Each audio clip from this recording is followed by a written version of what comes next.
सुप्रभात मेरे प्रिय विद्यार्थियों। मैं रिया सिंह, आपकी हिंदी शिक्षिका। आज मैं आपको पाठ 3 साहसी स्वाति पढ़ाने जा रही हूँ। प्रिय बच्चों, इस पाठ को पढ़ाने से पूर्व मैं ये समझाऊंगी कि साहस क्या है, हम जीवन में साहस को क्यों अपनाते हैं। साहस इंसान के अंदर की एक ऐसी शक्ति है जो दुनिया को बदल सकती है, जो दुनिया में हमें सबसे अलग और खास बनाती है, क्योंकि साहस ही शक्ति है और साहस ही जीवन है। अगर अपने जीवन में साहस से काम नहीं लिया तो आपके जीवन में हो सकता है ज्यादा कुछ न बच पाए और आप जो पाना चाहते हैं वो आपको कभी हासिल न हो। बच्चों, मैं इस पाठ को समझाने के पीछे, साहसी स्वाति समझाने के पीछे ये समझाना चाहती हूँ कि जो साहस है एक ऐसी इच्छा शक्ति है, ऐसी लगन है जो एक वीर पुरुष के लक्षण होते हैं या वीरांगना के लक्षण होते हैं। बच्चों, जीत उन्हीं की होती है जो साहस के से काम करता है और साहस पूर्वक कर्म पथ पर ही आगे बढ़ता है।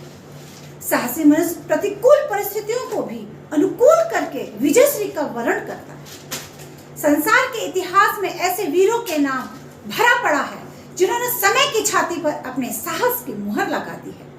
अगर मैं बात करूं महात्मा गांधी की, मैं बात करूं नेहरू जी की, मैं बात करूं सुभाष चंद्र बोस जी की, भगत सिंह की, मंगल पांडे की और ऐसे ही वीरांगना रानी लक्ष्मीबाई की, सरोजनी नायडू की, अरुणा आसफ अली की, एनी बेसेंट की, सुचिता कृपलानी की, लक्ष्मी सहगल की और विजय लक्ष्मी पंडित की, तो ऐसी वीरांगना जो हैं, इन्होंने अपनी विपरीत परिस्थितियों के आगे कभी घुटने नहीं टेके तथा साहस का परिचय देते हुए अपने लक्ष्य को प्राप्त किया। आज उन्हीं के अथक प्रयासों के कारण ही हम स्वतंत्रता के स्वाद को चख पा रहे हैं, इसलिए तो उनका नाम इतिहास के पन्नों पर स्वर्णाक्षरों पर लिखा गया है। जो डर कर या छिप कर रहे हैं वो काल की अंधेरी गुफाओं में कहीं गुम हो गए हैं, उनका तो नाम भी कोई नहीं ले पाता, ना कोई जानता है। इसलिए बच्चों, मैं ये कहूंगी कि जिंदगी जिंदा दिली का नाम है, मुर्दा दिली का नहीं। मुर्दा दिली क्या खाब जिया करते हैं, अर्थात जिंदगी दिलदारों की है, बुज़दिलों की नहीं है। साहस का तात्पर्य मस्तिष्क की एकाग्रता है, खुद को आत्मनिर्भर बनाना है, आत्मशक्ति भर देना है तथा कुछ ऐसा कर गुजरना है जिसकी इच्छा शक्ति आपके अंदर साहस को भर दे। इसी बातों के साथ मैं आ रही हूँ अपने पाठ की ओर। साहसी स्वाति। पाठशाला में एक नई बालिका ने प्रवेश लिया। अध्यापिका ने कक्षा में उसका परिचय कराया। यह स्वाति है, अब इसी कक्षा में पढ़ेगी। फिर वे स्वाति से बोली, स्वाति, तुम्हें इस कक्षा की लड़कियों से पता चल जाएगा कि वे कौन कौन से पाठ पढ़ चुकी हैं। तुम इनकी सहायता से उन पाठों को तैयार कर सकती हो। यानी कि आपके विद्यालय में कोई बच्चा आता है, नया एडमिशन होता है, तो शिक्षिका क्या करते हैं, आपका परिचय कराते हैं। उसके दौरान वह यह बताती है कि किन किन पाठों को पढ़ाया गया है या नहीं पढ़ाया गया है। अगर आपका कोई मित्र आता है, ऐसा कोई बच्चा है जो न्यू एडमिशन है, तो आपको भी इसी तरह से उसकी मदद करनी चाहिए। स्वाति सुंदर थी, वह चुप चुप सी रहती थी। उसकी कक्षा की लड़कियां उसे मित्रता करना चाहती थी, परंतु वह उनसे दूर ही रहती थी। लड़कियों को लगा कि स्वाति बहुत घमंडी है, अतः उन्होंने उसकी ओर ध्यान देना छोड़ दिया। बच्चों, स्वाति जो थी बहुत सुंदर थी और वो चुप रहती थी, इसलिए कक्षा की बच्चियों ने क्या सोचा कि अब जब ये चुप ही रहती तो हम इससे बात क्यों करें। लेकिन वो उनसे फ्रेंडशिप करना चाहती थी, लेकिन उसकी चुप रहने की वजह से वो लोग उससे दोस्ती नहीं कर पाई, क्योंकि वो यह सोचती थी कि वह घमंडी है, पर ऐसा नहीं था।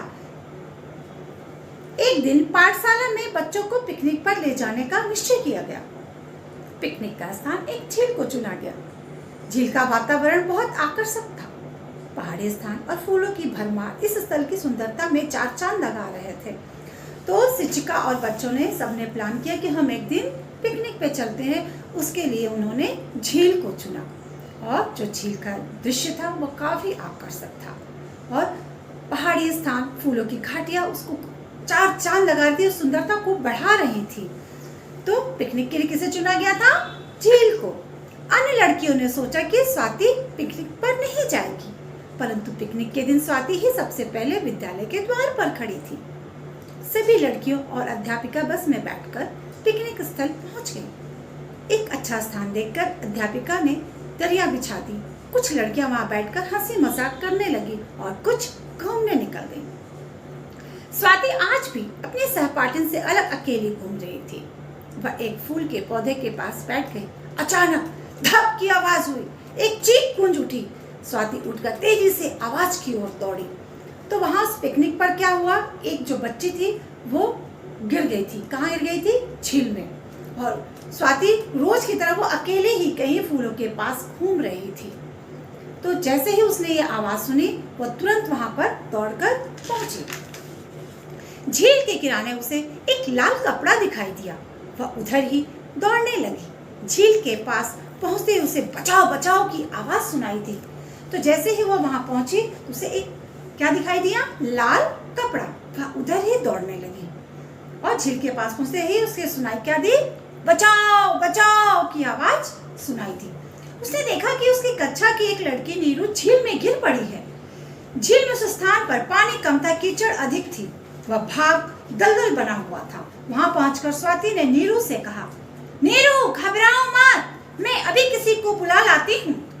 परंतु नीरू हाथ पांव पटक रही थी। स्वाति ने एक क्षण सोचा। उसने अपने थैले से चाकू निकाला और पास की बेल काटने लगी। उसने उस कटी बेल से नीरू की ओर फेंका। स्वाति चिल्लाई, इसे दोनों हाथों से कसकर पकड़ लो नीरू। तो फिर क्या हुआ? जब नीरू झील में गिर गई, बचाओ बचाओ करने लगी, तब वहां पर स्वाति पहुंची और उसने क्या किया? अपने थैले से तुरंत एक चाकू निकाला और वहां पे पास में बेल, जो कि क्या होता है? तने का रूप होता है, लेकिन वो तना नहीं होता है। जैसे गुलाब के फूल का पौधा, मनी प्लांट का पौधा या बरगद में लटकते हुए कुछ ऐसी झाड़ियों सी, जो काटकर स्वाति ने क्या की? नीरू की ओर फेंक दी, जिसे चिल्लाकर बोली, पकड़ लो नीरू, पकड़ो पकड़ो। नीरू ने बेल पकड़ ली। स्वाति उसे अपनी ओर खींचने लगी। स्वाति ने क्या किया? उसे तुरंत अपनी ओर खींचने लगी। इस काम में स्वाति के हाथ जगह जगह कटने लगे और उसका कुर्ता भी फट गया, परंतु उसने हिम्मत नहीं हारी। वह नीरू की ओर अपनी खींचती रही। बीच बीच में वह बचाओ बचाओ की आवाज से चिल्लाती रही। उसकी बचाव की आवाज सुनकर अध्यापिका और अन्य लड़कियां भी वहां पहुंच गईं। चौकीदार भी आ गया। उन्होंने स्वाति के हाथों से बेल ले ली और वे नीरू को अपनी ओर खींचने लगे। नीरू घिसटती हुई सूखी जमीन पर आ गई। तब तक स्वाति पसीने से तरबतर हो चुकी थी, निढाल होकर जमीन पर गिर पड़ी। तो फिर क्या हुआ? जैसे वह फेंकी और स्वाति ने उसे पकड़ लिया। पकड़ने के साथ क्या, उसके जो हाथ थे पूरी तरह से कट गए थे और उसका कुर्ता भी पड़ गया, पर उसने इस बात की परवाह नहीं की। उसने और तेजी से चिल्लाया। फिर किसने सुना? अध्यापिका और बच्चों ने और चौकीदार ने। सब लोग वहां पर पहुंच गए और पहुंचते ही क्या हुआ? जब हम किसी को खींचते हैं तो हमारी बहुत सारी ऊर्जा नष्ट होती है और बहुत ताकत लगता है।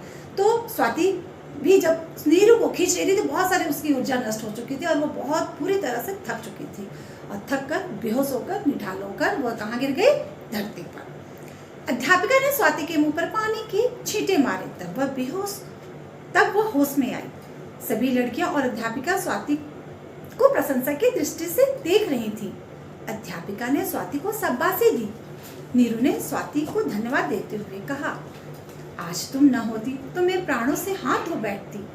हम तो तुम्हें घमंडी समझती थी, पर तुम तो सच्ची मित्र निकली। तो फिर क्या हुआ? अध्यापिका ने स्वाति को होश में लाने के लिए पानी के छींटे मारे। वैसे ही स्वाति होश में आ गई और सभी लोग स्वाति को प्रशंसा की दृष्टि से देख रहे थे कि हम लोग उसे घमंडी समझते थे, लेकिन वो तो एक सच्चे मित्र की भूमिका निभाई और उसे बचा लिया, उसके प्राणों की रक्षा की। तो सच्चे दोस्त की यही मिसाल होती है, यही बात होती है कि वह हमेशा दुख में खड़े होते हैं। स्वाति शर्माते हुए कही, नहीं ऐसी कोई बात नहीं है, मुझे किसी से बात करने में संकोच होता है। तो यहाँ पर स्वाति अपने कौन से स्वभाव को बता रही है कि वो संकोची थी, वह इसलिए अपने फ्रेंड्स लोगों से बात नहीं करती थी। तभी एक लड़की बोल पड़ी, तब तो हम तुम्हें शर्मीली कहा करेंगी। तो उसमें से एक फ्रेंड ने क्या कहा? उसे शर्मीली कहने के लिए चढ़ाया। सभी लड़कियां ठहाका मारकर हंस पड़ी और सभी हंसने लगी। तो देखा बच्चों कि साहस से हम किसी की जान भी बचा सकते हैं, हाँ, इस दुनिया में नाम कमा सकते हैं। तो साहस के बल पर न सिर्फ हम जान बचा सकते हैं, नाम कमा सकते हैं, बल्कि बहुत कुछ ऐसा कर सकते हैं जो हमने अपने मन में ठान लिया है, वो हर कुछ कर सकते हैं। तो बच्चों, मैं आशा करती हूँ कि आपको यह पाठ अच्छे से समझ में आ गया होगा और अगर नहीं आया है, कोई प्रॉब्लम आ रही हो, तो आप मुझे कॉल कर सकते हैं या व्हाट्सएप के माध्यम से प्रश्न पूछ सकते हैं। Thank you and have a nice day.